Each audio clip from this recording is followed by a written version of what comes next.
I thought Sundays were ours. She smiled, just us. Then a text lit up, can't wait for Tuesday. I froze. That wasn't me. So I kept looking and realized I was just one day. Jessica was asleep beside me. My girlfriend. Yeah, I'm a woman. We'd been together almost 2 years, and I thought I understood her. I thought I knew where I stood. Her hand was resting on my arm like everything between us was normal. Her phone was still in her hand, screen dim but not locked. I wasn't planning to check it. I wasn't even suspicious in that moment. But the message was right there, sitting at the top like it didn't belong. Can't wait for Tuesday. I knew that wasn't for me. I picked up her phone slowly, careful not to wake her. The thread was already open. Michael Thomas. I didn't recognize the name, but the tone told me everything. It wasn't casual. It wasn't work. It was the same tone she used with me when we first started dating. Soft. Close. Familiar. I scrolled. Tuesday felt too short. Next time, no rushing. Same place this week? My chest tightened before I could even process it. Tuesdays. I didn't have to think hard. Every Tuesday she had a reason. Late meetings. Extra work. Team dinners. Always something that sounded real enough that I never questioned it. I kept scrolling. There were other threads. Christopher Thompson. Andrew King. And one saved as Paul. Each conversation felt slightly different, like she changed depending on who she was talking to. With Michael, she was warm and affectionate. With Christopher, she joked more, playful, lighter. With Andrew, she sounded controlled, almost careful. And then I saw it clearly. Michael, Tuesday. Christopher, Friday. Andrew, Saturday.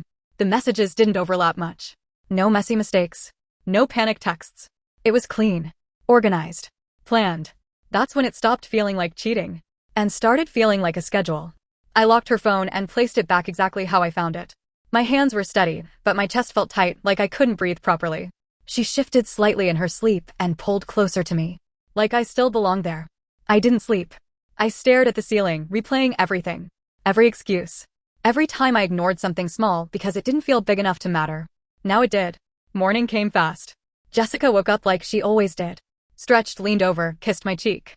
Morning, she said. Morning. She didn't hesitate. Didn't grab her phone right away. Didn't act nervous. She just got up, tied her hair back, and walked into the kitchen like nothing had changed. That part felt worse than anything. If I hadn't seen it, I would have never known. She moved through everything normally. Coffee. Toast. The usual. What do you want? She asked. Toast is fine. You okay? Just tired. She nodded like that made sense. Like she'd heard it before. She left around the same time. Grabbed her bag, checked her reflection, then came back to kiss me again. Text me later? Yeah. The door closed and the apartment went quiet. I stayed there for a while, just sitting, trying to figure out what I was supposed to do with what I knew. Then I stood up, walked to the kitchen, and stared at her half-finished coffee. Everything looked the same. It just didn't feel the same anymore. And I couldn't stop thinking about one thing. If I was Sunday, how long had I been just part of something she already planned? I didn't confront her. That's the part people always question when I tell this. Why I didn't just wake her up that night, throw the phone in her face, demand answers. I don't have a clean answer. I think part of me needed to see how far it went. And part of me didn't want to hear her lie yet. So I said nothing.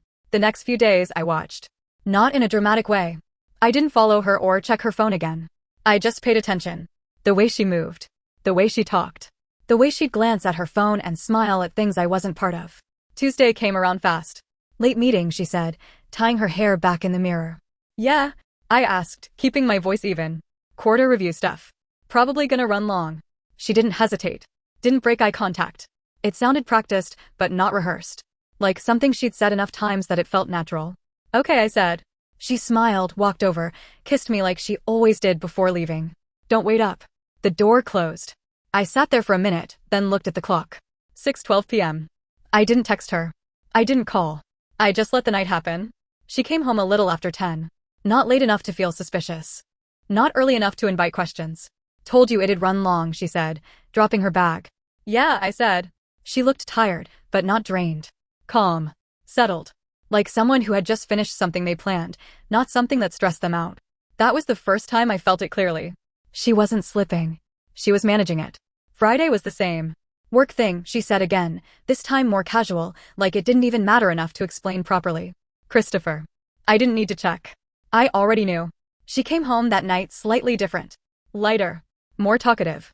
She joked about something small, something I barely registered because I was too busy noticing how her energy shifted depending on the day.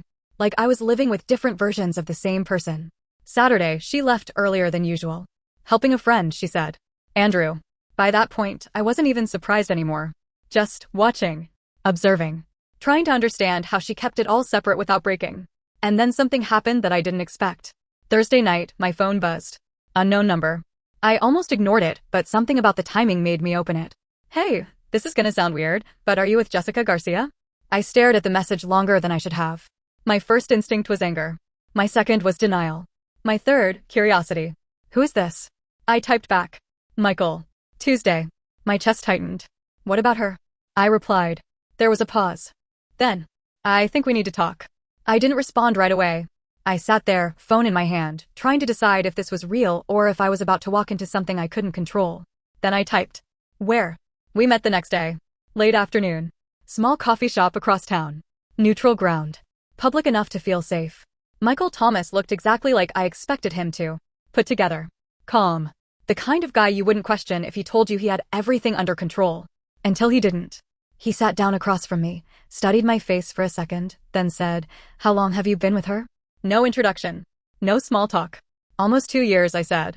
His expression shifted immediately. Not dramatic. Just something breaking quietly. She told me a year, he said. That hit harder than I expected. I leaned back slightly. She told me we were exclusive. He let out a short breath, almost like a laugh, but without humor. Yeah, same. We sat there in silence for a few seconds, both trying to process the same realization from opposite sides. Then I asked the question I already knew the answer to. What days do you usually see her? He didn't hesitate. Tuesdays. I nodded once. Yeah, I said. That makes sense. He frowned slightly. What does that mean? Instead of answering, I pulled out my phone and showed him the screenshots I took that night. I hadn't planned to, but something told me I might need them. He scrolled slowly. His jaw tightened. She told me she works late Tuesdays, I said. That's when she sees you. He looked up at me, confusion turning into something sharper. Wait, he said. You knew. I know now. There was a pause. Then he leaned back in his chair, running a hand through his hair. There's someone else, he said. I didn't react right away. Christopher, he added. I've seen the name pop up. And another one. Andrew, I think. I let out a breath slow. Friday and Saturday, I said. He stared at me. You're serious? Yeah. Something shifted in that moment. It stopped being just me and him comparing stories. It became something bigger. How many people do you think there are? He asked. I don't know, I said. At least 3. Maybe more. He shook his head slightly, like he was trying to reset his understanding of everything. We should find them, he said.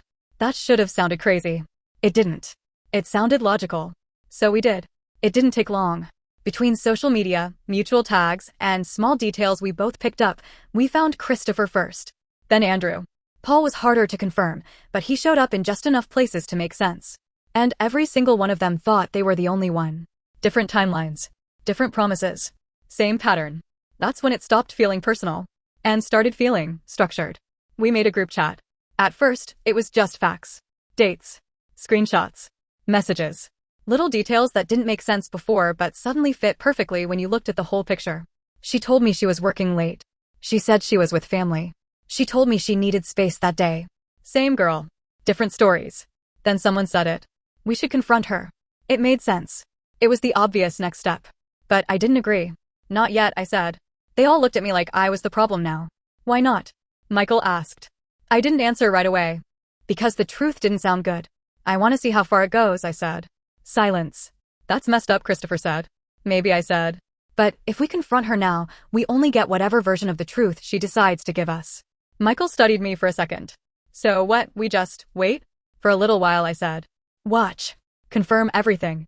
Andrew shook his head, but he didn't leave. No one did. So we waited. And that might have been the worst decision out of all of this. We waited 2 weeks. Not because we needed more proof. We already had enough. We waited because once we did it, there was no going back. And if I'm being honest, part of me wanted to understand her before it ended. Not excuse it. Not forgive it. Just understand how someone could live like that without breaking. During those 2 weeks, nothing changed on her side. Tuesday, she was with Michael. Friday, Christopher. Saturday, Andrew. And Sunday, me. She never missed a day. Never mixed anything up. Never slipped. That's when it stopped feeling like a relationship and started feeling like I was part of something planned. And every Sunday, she came back to me like I was the place she reset. Like I was the version of her that felt real. That's what almost made me stay quiet. Almost.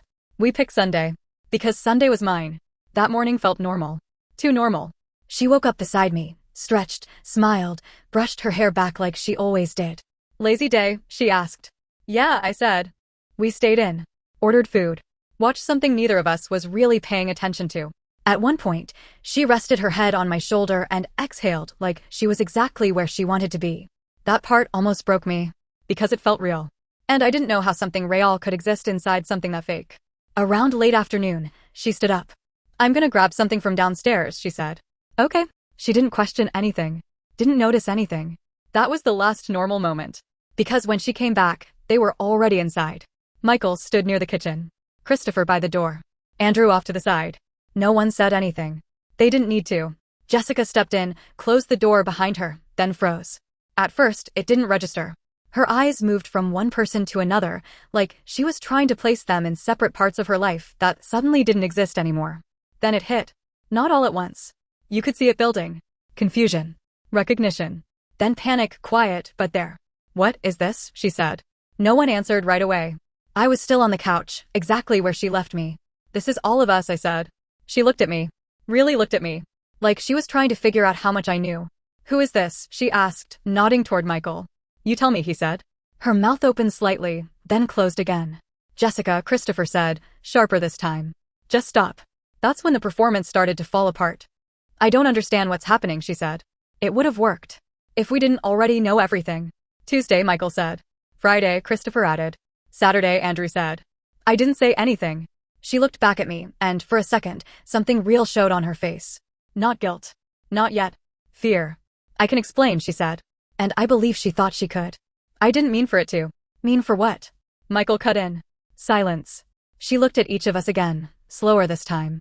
No more pretending. I care about all of you, she said. And that was the moment something in me snapped. Because she sounded honest. That's what made it worse. You care? Christopher said. That's what this is? It's not like that, she said quickly. You don't understand. Then explain it, Andrew said. She tried. That's the strange part. She didn't lie the way I expected. She didn't deny it completely. She didn't turn it around on us. She just couldn't give a real answer. I didn't plan it like this, she said. It just happened. But it didn't just happen. Not like that. Not with days assigned. Not with lives that never overlapped. You built this, I said. She looked at me again. I didn't mean to hurt you, she said. That didn't land. Because at that point, it wasn't about intention. It was about everything she chose not to stop. The room went quiet after that. No yelling. No dramatic scene. Just people standing there, realizing the same thing at the same time. There wasn't anything left to fix. Michael was the first to leave. No words. Just walked out. Christopher followed. Then Andrew. No one looked back. And suddenly it was just me and her. She stood there for a second, like she didn't know what to do without the structure she'd been holding together. Then she sat down. I didn't think it would end like this, she said. I didn't answer. I was going to figure it out, she added. When? I asked. She didn't respond. I watched her for a long time. Without the roles. Without the adjustments. Without the different versions. She looked smaller. Quieter. Like someone who lost control of something they thought they could manage. I didn't feel angry anymore. Just done. I packed a bag that night. Not everything. Just enough. She didn't try to stop me. Didn't argue. Didn't even apologize again. She just sat there. Watching. I left. A week later, I moved out completely. Blocked her everywhere. I didn't keep in touch with any of them either. It felt like something we all went through together, but not something I wanted to carry forward. That was 3 months ago. I'm okay now. Not completely. But enough. I keep replaying it sometimes. Not the cheating. Not even the lies. Just the quiet moments. The way she'd sit next to me on Sundays like I was the only person in her world. The way she'd look at me like everything was real. Like I mattered in a way no one else did. And I hate that part. Because I don't know if it was fake, or if it was real, just not enough. I don't know if I was just another day to her, or the one she came back to when everything else got too complicated. And that's what stays with me. Not what she did. But how easily I believed in something that only existed part of the time. So now I'm stuck wondering. Was I just part of something she built? Or the only part she never planned to lose?